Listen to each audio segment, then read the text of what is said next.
माँ की अनोखी ममता फ़ोन पर। हेलो माँ, मैं राज बोल रहा हूँ। कैसी हो माँ? मैं ठीक हूँ बेटे। ये बताओ तुम और बहू दोनों कैसे हो? हम दोनों ठीक हैं माँ। आपकी बहुत याद आती है। अच्छा सुनो सुनो माँ, मैं अगले महीने इंडिया आ रहा हूँ तुम्हें लेने। क्या? हाँ माँ, हम सब साथ ही रहेंगे। कामिनी कह रही थी माँ जी को अमेरिका ले आओ, वहाँ अकेली बहुत परेशान हो रही होंगी। हेलो, सुन रही हो माँ? हाँ हाँ बेटे। बूढ़ी आंखों से खुशी की अश्रुधारा बह निकली। बेटे और बहू का प्यार नस नस में दौड़ने लगा।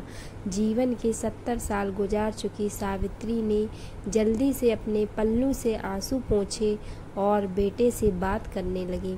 पूरे 2 साल बाद बेटा घर आ रहा था। बूढ़ी सावित्री ने मोहल्ले भर में दौड़ दौड़ कर ये खबर सबको सुना दी।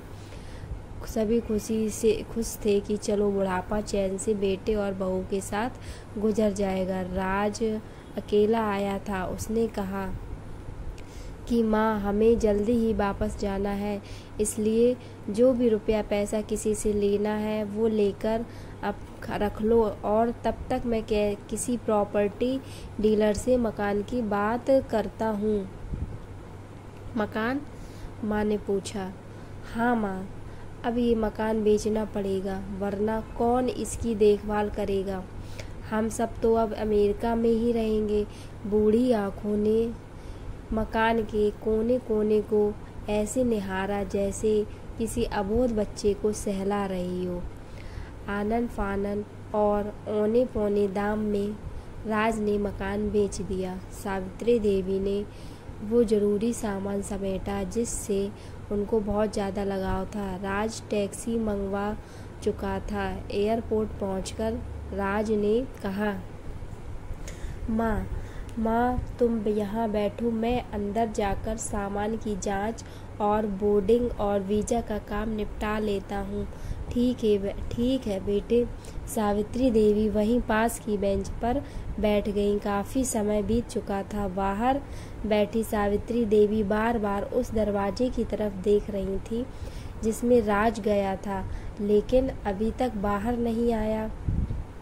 शायद अंदर बहुत भीड़ होगी सोचकर बूढ़ी आंखें फिर से टकटकी लगाए देखने लगती हैं। अंधेरा हो चुका था। एयरपोर्ट के बाहर गहमा गहमी कम हो चुकी थी। माँ जी, किससे मिलना है? एक कर्मचारी ने वृद्धा से पूछा। मेरा बेटा अंदर गया था टिकट लेने, वो मुझे अमेरिका ले जा रहा था, सावित्री देवी ने घबराकर कहा। लेकिन अंदर तो कोई पैसेंजर नहीं है। अमेरिका जाने वाली फ्लाइट तो जा चुकी है। और क्या नाम था आपके बेटे का? कर्मचारी ने सवाल किया। राज। सावित्री के चेहरे पर चिंता की लकीरें उभर आईं। कर्मचारी अंदर गया और कुछ देर बाद बाहर आकर बोला, माँ जी, आपका बेटा राज तो अमेरिका जाने वाली फ्लाइट से कब तक का जा चुका है।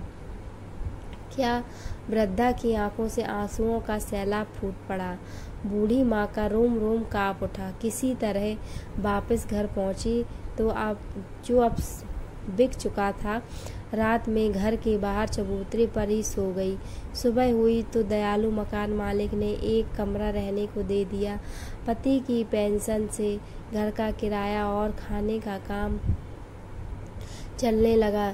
समय गुजरने लगा। एक दिन मकान मालिक ने वृद्धा से पूछा, माँ जी, क्यों नहीं आप अपने किसी रिश्तेदार के घर चली जाएं?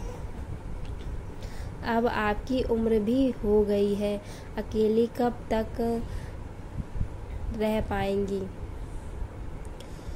हाँ, चली तो जाऊं, लेकिन कल को मेरा बेटा आया तो यहाँ फिर कौन उसका ख्याल रखेगा? इसलिए कहते हैं कि माँ तो माँ होती है, माँ के जैसा कोई नहीं। ये होती है माँ की अनोखी ममता। अगर आपको ये कहानी पसंद आई हो तो वीडियो को लाइक करिए और ऐसी ही कहानियाँ सुनने के लिए इस चैनल को सब्सक्राइब करिए और कमेंट करिएगा। धन्यवाद।